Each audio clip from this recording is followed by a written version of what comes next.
મંગળા ગૌરી વ્રતની વિધિ. પવિત્ર શ્રાવણ માસના પ્રથમ મંગળવારથી છેલ્લા મંગળવાર સુધી આ વ્રત કરાય છે. પ્રાતઃકાળ સૂર્યોદય પહેલાં સ્નાનાદિથી પરવારી સતી પાર્વતીની પૂજા કરવી. શક્ય હોય તો ઉપવાસ કરવો, નહીંતર એકટાણું કરવું. વ્રતની કથા સાંભળવી. વૈવિશાળ થયેલી કન્યા પણ આ વ્રત કરી શકે છે. સોહાગણ સ્ત્રીઓ પતિના દીર્ઘાયુષ્ય, સુખ સમૃદ્ધિ તેમજ સંતાન પ્રાપ્તિ માટે વ્રત કરે છે.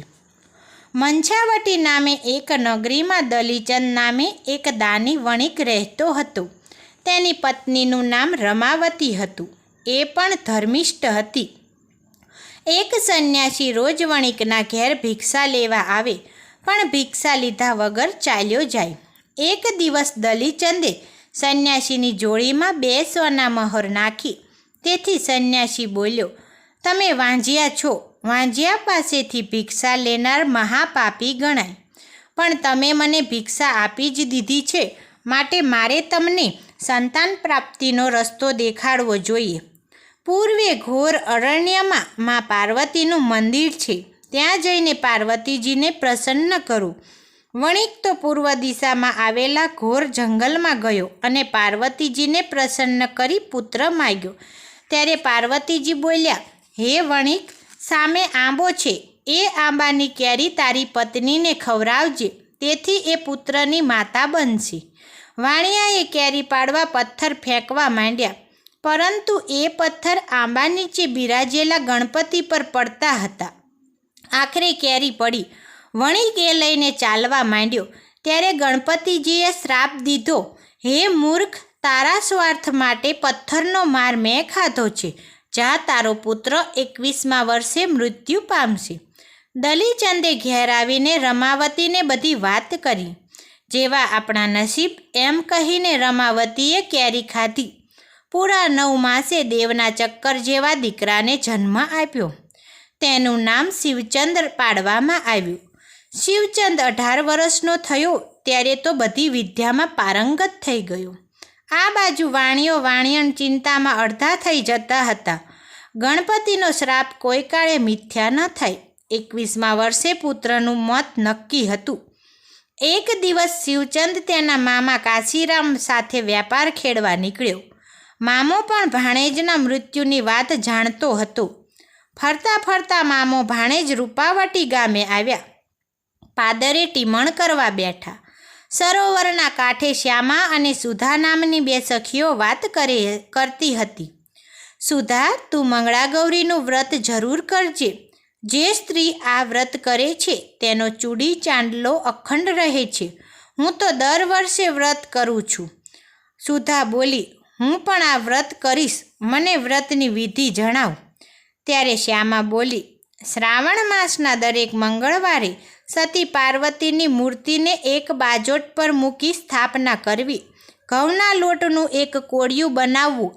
તેમાં સૂતરના દોરાની દિવેટ બનાવવી, તેમાં મૂકવી. ઘી પૂરી દીવો પ્રગટાવવો. ત્યારબાદ 16 બીલીપત્રો, 16 પુષ્પો, 16 ધરોના પાંદડા, 16 ધતુરાના પાંદડા, 16 અઘેડાના પાંદડા અને 16 જીરાના દાણા સતી પાર્વતીને અર્પણ કરી શ્રદ્ધાપૂર્વક પૂજન કરવું. શક્તિ હોય તો એક વાંસની છાબડીમાં સતી પાર્વતીની મૂર્તિ અને ફળ ફૂલ મૂકી તેનું પૂજન કરી યોગ્ય બ્રાહ્મણને દાન કરવું. મામાએ આ વાત સાંભળી વિચાર કર્યો કે આ છોકરી સાથે જો હું ભાણાના લગ્ન કરું તો ભાણાનો મૃત્યુ યોગ ટળે. આમ વિચારી મામાએ કહ્યું કે ચાલ ગામમાં આંટો મારી આવીએ. મામો ભાણેજ ગામમાં આવ્યા.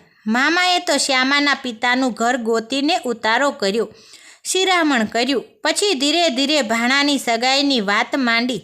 શ્યામાના પિતાને તો ઘેર બેઠા ગંગા જેવી વાત થઈ. શિવચંદ જેવો સોહામણો જમાઈ અને સારા સગા મળતા હોય તો શું વાંધો હોય. આમ મામાએ ભાણાના વૈવિશાળ શ્યામા સાથે નક્કી કર્યા. મામો ભાણાને લઈને ઘેર આવ્યો.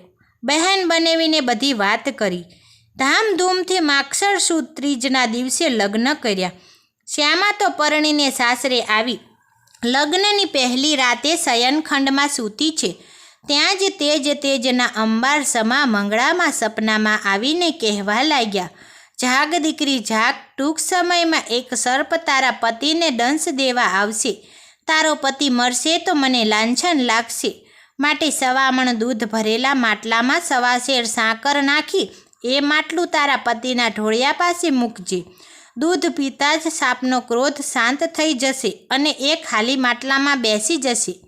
તું પહેરેલો સાડલો ઉતારી માટલાનું મોઢું બાંધી દેજે. સવારે માટલું તારી સાસુને આપી દેજે. આમાં કાંઈ ભૂલ થાય તો તું જવાબદાર. સ્વપ્ન પૂરું થતાં જ શ્યામા સફાળી જાગી ગઈ. એને ખાતરી થઈ કે પોતે કરેલા વ્રતના પતાપે જ મંગળામાં ચેતવવા આવ્યા હતા. એણે તરત જ 1.25 મણ દૂધ મંગાવી માટલામાં ભર્યું. એમાં 1.25 શેર સાકર નાખી પતિના ઢોળીએ માટલું મૂક્યું. સમય થતાં સર્પ આવ્યો પણ મીઠું દૂધ પીતા શાંત થઈને માટલામાં પેસી ગયો. શ્યામાએ પહેરેલો સાડલો ઉતારી માટલાનું મુખ બાંધી દીધું. સવારે એ માટલું સાસુને આપીને બધી વાત કરી. સાસુએ હરખાઈને માટલું લીધું અને સર્પને નદી તીરે છોડી મૂક્યો. ગામમાં આ વાત ફેલાતા સૌ સ્ત્રીઓએ મંગળા ગૌરી વ્રત કરવા લાગી. હે મંગળામાં, તમે જેવા શ્યામાને ફળ્યા એવા સર્વ સોહાગણ સ્ત્રીને ફળજો. જય જય મંગળા ગૌરી માની.